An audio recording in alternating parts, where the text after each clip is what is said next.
Well, hey everybody, it's Moody Boo. I'm back with another house review. Uh, During my entire perfume collection, I said I had a little more Jo Malones than I realized, and I wasn't lying. Now, I'm going to break this up into two parts. I'm not going to discuss each perfume very much. I might hit on one or two favorites. And these two little ones in the front are Pomegranate Noir, and I have several decants of those. Um, anyway, yeah, too many. So I guess this part one, I'm just going to do the Cologne Intense versions, which are in the black bottles. That's what I'll work on today. So let's just get started. So the first one I'm going to talk about is Oud and Bergamot. This one is actually one of my favorites from Jo Malone. I really love this one. I had bought a decanter too and knew I was bound for a big bottle. So the notes in the Oud and Bergamot are oud, bergamot, cedar, orange, and lemon. So easy peasy, chicken dinner. So, and the performance on this one is actually really good for a Jo Malone. These are colognes. They're not eau de parfums. They're not even eau de toilettes. So, in my opinion, the Cologne Intenses are close to being the same strength as a EDT, eau de toilette. They're closer to that. I don't think they're supposed to be quite as strong, but in fact, there's a couple of them here, including the Oud and Bergamot, that I think are closer to an eau de parfum, honestly. So, because that one lasts really well on me. The performance is really good. So the next one is Amber and Patchouli. So this one is actually the first Cologne Intense that I bought from Jo Malone. And I love it. I don't think this one, I think it's been discontinued if I'm not mistaken. I'm not sure you can get this one anymore, which makes me really happy that I have it. My only complaint, this is beautiful. The sillage is great on this. It's a good arm's length for about an hour. And then it disappears on me. I don't really think it's appropriate for summer, but you never know. I like to buck the system and do things differently sometimes just to explore the options. So I might try it in the summertime, just see what happens. So the notes in Amber and Patchouli are amber, patchouli, and gaiac wood. Pretty simple. So the next one I'm going to talk about is Incense and Cedrat. Now, this is another one I'm hopeful for. It's a little screechy to me. Now, I did get a sample of this, and I used up the whole sample, and I really liked it on many, many occasions that I wore it. Other occasions, I was really on the fence. So what do? In Moody Boo style, I went ahead and bought a bottle. And so I am not in love with it yet, but I am hopeful. This one, the notes are olivinum, lemon, labdanum, benzoin, eleni, and pepper. I think for myself, it is the pepper that just doesn't work with a lot of this. And I'm not sure about the eleni. Something in here makes it a little screechy. And with a lot of those notes, it should not be screechy. And when I say screechy, I mean there's a metallic coldness to it that I don't care for. I don't like metallic. I don't like cold usually, unless it's minty, citrusy, something that they purposely do for a summer scent. But in a winter scent, I don't like cold and screechy at all. So I'm not sure about this one, but I am hopeful. Now I'm going to talk about Velvet Rose and Oud.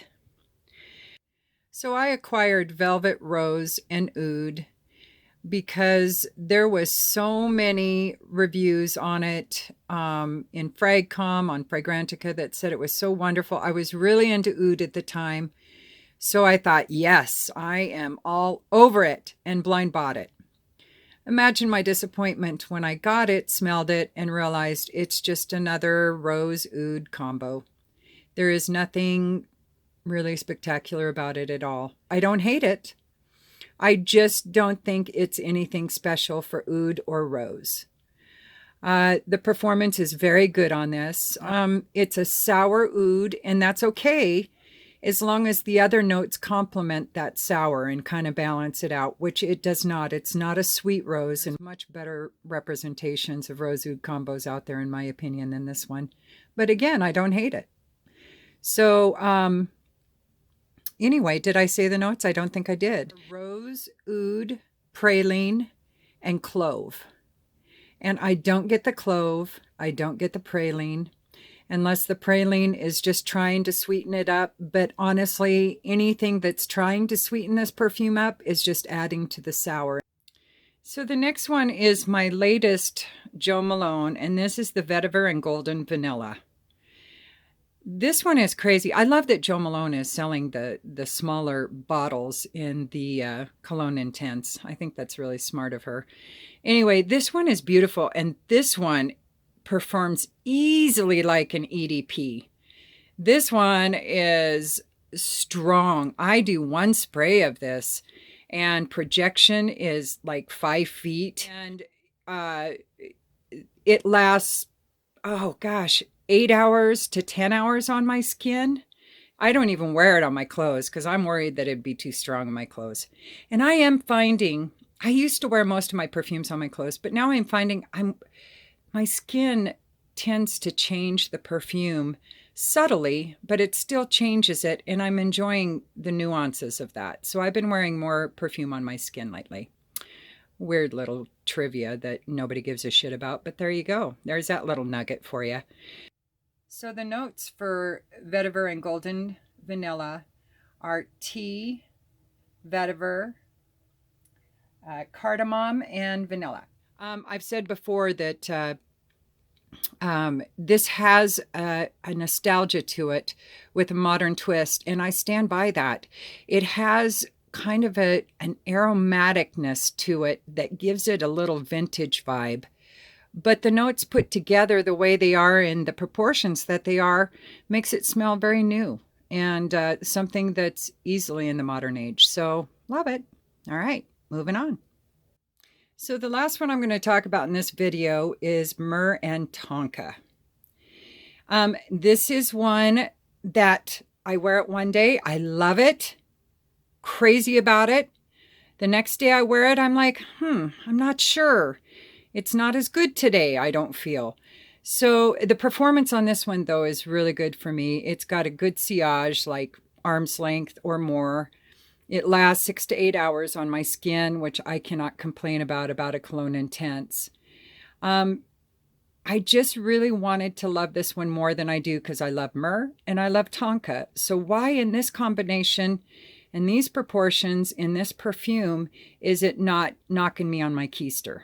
That is the million-dollar question for me. So the notes are Myrrh, Tonka, vanilla, almond, and lavender. I should be crazy about this perfume. And some days I am. Other days I'm really kind of like, I'm not sure. So I love the dichotomy with her perfumes, though. A lot of times I have to come back to her perfume over and over again. I either love it instantly or I have to come back to it. I've never found one of hers that I hate. But at the same time, Amber and Patchouli and Vetiver Golden Vanilla, they really knock me on my keister. But other ones that should have didn't. So anyway, I will be back with the other half of my Jo Malone review and house review in sometime in the future. All right, y'all. Have a good day. Talk to you later. Peace.